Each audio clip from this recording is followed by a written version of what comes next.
Alright, hello out there everyone. It's been a while since I have created a metaphysically oriented video, so I would like to do that now. And what I want to talk about is I want to deal with the subject of spirit companions again. And I want to focus on a spirit companion of mine, one in particular that definitely deserves actually a lot more than one video because of her significance and how special she is. Maybe I've mentioned her in past videos when I've talked about out-of-body experiences, but I wanted to save her really for a video of her own, which is what I'm doing now. And I don't want to go into detail. I can't do that in one video. What I want to do in this video is focus on my earliest experiences with her that eventually paved the way for my experience that I had with her later that let me know who she is and who she's been throughout my life and up to this present day. I have had a lot of encounters with spirits and ghosts, encounters of various kinds, whether of the out-of-body encounter type or of feeling presences and energies, lucid dreams. There are all kinds of ways of encountering these kinds of beings. Out of all of them, whether I'm talking about spirits that have stuck around for a while or just flybys, out of all of them, she not only stands out. When it comes to spirit companions, probably it's safe to say she's my companion, and she's much more than that. I guess it depends on how you define companion. If a companion is a spirit that sticks around for, I don't know, more than a year, maybe, it's hard to put a timeline on this, right? But I would say at least a year, for me, all right, personally. Some people it may be different. I've had spirits that I've encountered regularly for over a year. So in that sense, I have more than one companion. So I guess I could say there's one companion among all of them that is unique. So let me first talk about my earliest experiences with her. And then I'm going to talk about the first night that I had with her several years later, after I'd been distracted. And then once I had that encounter with her later in my life, it changed everything, really. And I know I've said that before with other encounters I've had, and it's true. In their own way, there are certain encounters I've had that at that point in my life did change everything. But to be honest, there was a lot I didn't know that I thought I did based upon just a couple of experiences I'd had,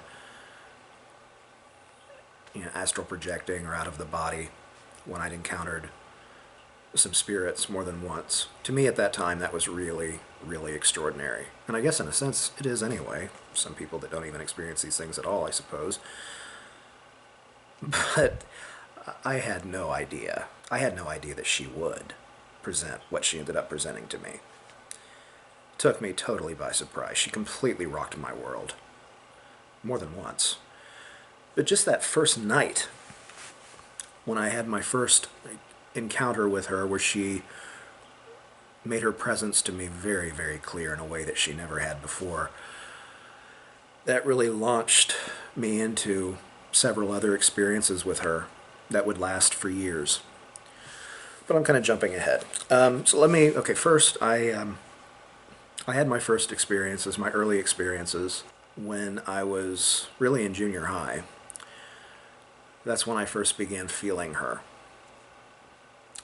energy, feeling her presence. It's difficult to describe how this feels, and really with any of these things, making a video and talking about it in words, it's really insufficient. It can only take us so far. Really, all of this goes beyond words. It's something really that has to be experienced. So even when it comes to these earlier feelings and awarenesses of her, it's hard to describe them except to say that I knew it was her for various reasons that I won't go into right now, maybe later. I started having dreams of her. She was in the same school system that I was in. She was several years ahead of me, though. And unfortunately, she passed, transitioned to the next life in the very last portions of her senior year, several years before I got into high school. But I began feeling her as early as 7th grade, which is when she first made her transition. I really, when I say really, when I say I really began feeling her, it's not that it wasn't real before. When I say really, I mean really in the sense of intensity. I started feeling her in high school. Once I entered those doors of high school, and knowing all the while that she attended there and walked those same hallways that I was walking, it really made it a lot more intense. And she began making her presence known to me in much stronger ways. And at the time, because I was very young, I didn't really know what to do with it. In fact, I, at times, could be rather shaken by it, kind of freaked out. I would be sitting in my classes, I would just be somewhere else all of a sudden. I mean, I wasn't literally, but that began my first experience with not an actual out-of-body experience, but kind of like feeling like I was kind of out of my body and in at the same time. And it would usually happen when I would be feeling her or thinking about her. A lot of times I would just feel her and then I'd think about her. A lot of times I'd think about her and then I would feel her. It just depends. It would depend. Well, like I said, and also I would daydream. And I would dream about her. I also have daydreams about her that were more than just like daydreams. It was almost as if I was like hypnotized and taken into a different realm for a period of time. Then I'd come back and I'm like, oh, wow, here I am in class again. It really, I didn't know how to deal with it at my young age.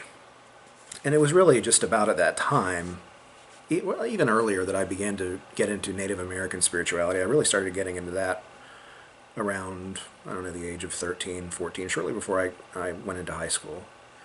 My high school system began at 10th grade. Because I didn't really know how to deal with her presence, even though, admittedly, I liked it. I liked feeling her. Even though I didn't know how to react to it, it kind of, like I said, unnerved me at times. And it wasn't just feeling her. There were a lot of other things that were happening that I just don't have time to go into those things. But feeling her presence really was enough, the way that I was feeling her. Well, after high school, I moved away, but I didn't feel her as much. And part of the reason for that was because I began to get distracted. I was reading more into deeper forms of spirituality, and I began to get involved and immersed in some other spiritual connections. Several years passed, so I didn't think there was anything wrong with me embarking on, some other experiences. But I never forgot her. And then years to come, when I was in graduate school, it just began to dawn on me more and more, and that She was the earliest spirit that I had ever felt. Really, I mean, it felt like I was like haunted by her in a sense.